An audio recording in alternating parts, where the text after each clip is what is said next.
Hey guys, good Sunday morning. It's time for Sunday parking lot post yoga mass homily with Wiz. Wow, what a great couple days. Hopefully everybody had a great Christmas. Really just interesting experience, and a lot of it again coming together in that final Shavasana. So if you can believe it, make sure you're seated. If you can believe it, so I'm lying on the couch Christmas Eve, shocker. And earlier in the day, and again, this stuff is just divine. It's all spinning, it's happening, it's showing up, all for a reason, right? So earlier in the day, I read this, earlier on Christmas Eve, I read this report in Rolling Stone, of all places. Yeah, I read Rolling Stone.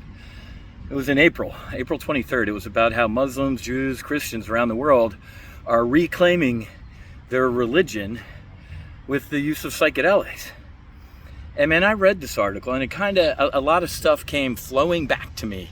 So on my gray day, right after my ibogaine journey, 12 hours, man, flying under the wing of God, seeing our past, present, future. And at one point in my journey, man, it was really, I was doubting Wiz, right? It was strategic and tactile. And here's what I mean by that. At one point at the beginning, after I did the "Are you God?" and "Give me a sign" thing.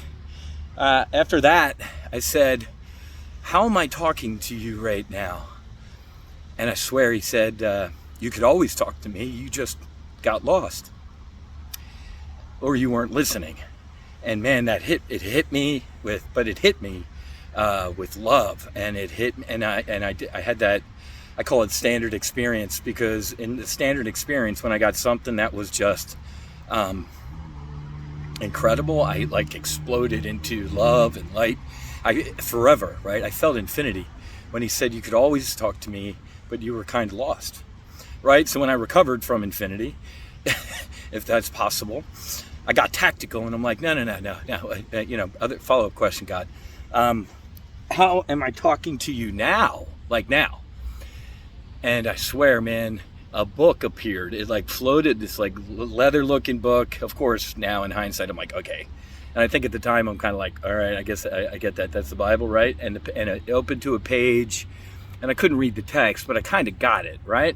And that was kind of weird. So on the gray day, I'll never forget this. I'm sitting at the big kitchen table, just kind of, you just got hit by a bus, right? And Cynthia was there, and Doc was there, and they were just kind of both sitting there with these angelic smiles on their face. They were holding space, right? They weren't, because I was just kind of looking around, and I was just kind of writing stuff down, because they said that, right? They give a great brief, like, okay, on the gray day, just write if you want to.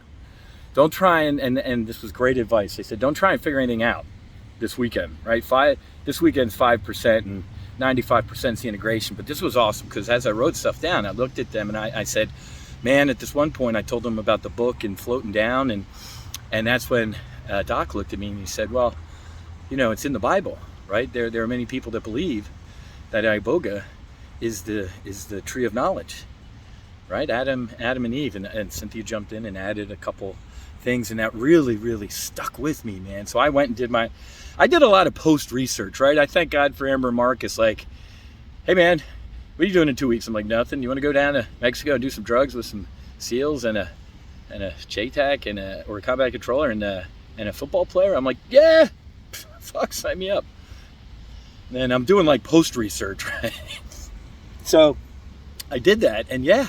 And one of the other SEALs that was there, Guy, who was holding space, I believe, he said, because I said that to him like the next day, and he said, yeah, they're finding iboga residue and psychedelic residue in chalices, like from 2,000 years before Christ existed. And it blew me away, right? Because, so fast forward to me lying fat, dumb, and happy on the couch, Christmas Eve, a day, and kind of reading that article in Rolling Stone going, son of a bitch. I mean, and a lot of the research back in the day, no offense to, I don't want to offend organized religion, and, right, I'm a recovering Catholic, we can talk about that some other day. But the fact that in the past, psychedelics, and again, we call them psychedelics, they believe this stuff came from Earth, right? Iboga's ayahuasca, psilocybin. This God put this on this planet, man, and leave it to man to make it illegal. So in this article, this Rolling Stone article, is just great. I'm sitting on the couch. I'm like, yeah. I mean, look at me, man, 52 years old, and I didn't find God. I rediscovered God, right? I just wasn't listening, man, and I was lost. But now, so the government's going to tell me, oh, well, you can't do that because, religious purposes? Yeah. And again, for the folks that are sitting there going, you need drugs to talk to God. No, you don't, man. You can talk to God whenever you want. But I'm talking about me, man, and some women and men who are like me, right? Raised in the 80s. Ronald Reagan, war on drugs. Nancy Reagan, just say no. Drugs, bad. I mean, and then you go to the military. I go in the military. Drugs, get you thrown out. Druggies and destroying this world, and just so that for people like me who are this far in their life and who are anti-drug, sure, I can move to Tibet and climb on the top of a mountain for a couple of years and maybe get there with a lot of discipline. But I'm telling you, man, to be able to accelerate the experience of rediscovering God and truth and divine, sign me the fuck up, man. And saving people's lives, bringing them back from the edge, showing them purpose, showing them truth, reconnecting with their families, right? So I get it, man, but it was cracking me up. So here I am. Midnight comes. Channel flipping. I'm like, because you're waiting for the kids to, of course, they're upstairs playing video games when they were kids. I'm like, go to bed or Santa's not coming. Now they're upstairs playing, whatever. So I'm waiting for them to we put out gifts and stuff. And you ready for this? You sitting down? I watched Midnight Mass. I watched the Pope live from the Vatican, right? I guess 6 o'clock in the morning there, sunrise. And here's Wiz, man, 52 years, lying on the couch. I'm like, I'm watching the Pope. And it was just interesting because transubstantiation, as a Catholic, we were taught to believe that we eat the body of Christ and drink the blood of Christ. Now, if you're a non-Catholic, that might just freak you right the fuck out. Well, when you're in second grade or whatever, as I am, I went to 11 years of Catholic school and in all boys Catholic high school. Thanks, Mom and Dad. Although there was an all-girls Catholic school down the road. That's a different story. Sounds like its own 80s movie. But anyway, I remember this, man. Sister Mary Catherine, whatever. I'm like, okay, sister. Yes, Edward Matthew. She, I of course was that kid. So you're telling me that I'm eating the body of Jesus Christ and the blood, drinking his blood. Yeah. Oh, this isn't, you're just not trying to crack on the knuckles. Edward Matthew, it is the body and blood of Christ. And then I got another knuckle crack. I think it was for the look. I didn't say like, okay, I gave that look probably. Damn. So it is beaten into us, in some cases as Catholic, quite literally. So you as a Catholic, you physically have to believe that as you eat the host and drink the blood of Christ, that is it. And through the power of God, the Father, and the Holy Spirit. So I get that, man.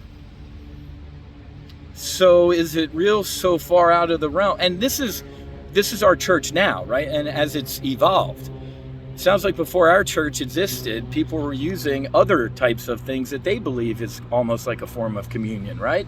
To connect with who they believed was God at that time. So it really hit me. It really hit me today.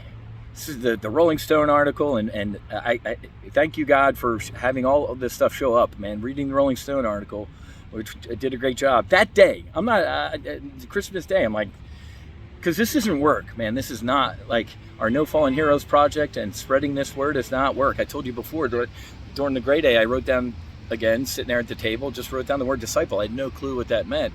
And all this stuff is, I'll show you in my journal, man. I've been rereading that this week. And then I'm starting with a brand new, fresh journal the day after my birthday. Subtle hint, my birthday is New Year's Eve. So, man, watching Mass and seeing the Catholic Church and I believe in the body and blood of Christ. It's actual. What's so wrong and what's so illegal with us, or some of us who believe in that? So maybe instead of the God, when that book came down and opened to a page, maybe it wasn't the Bible. Maybe it was that issue of Rolling Stone. So I got to get going. I'm beautiful Sunday, man. Gonna go to the beach and get one with God. So have a great rest of your Sunday. God bless, and I will talk to you later.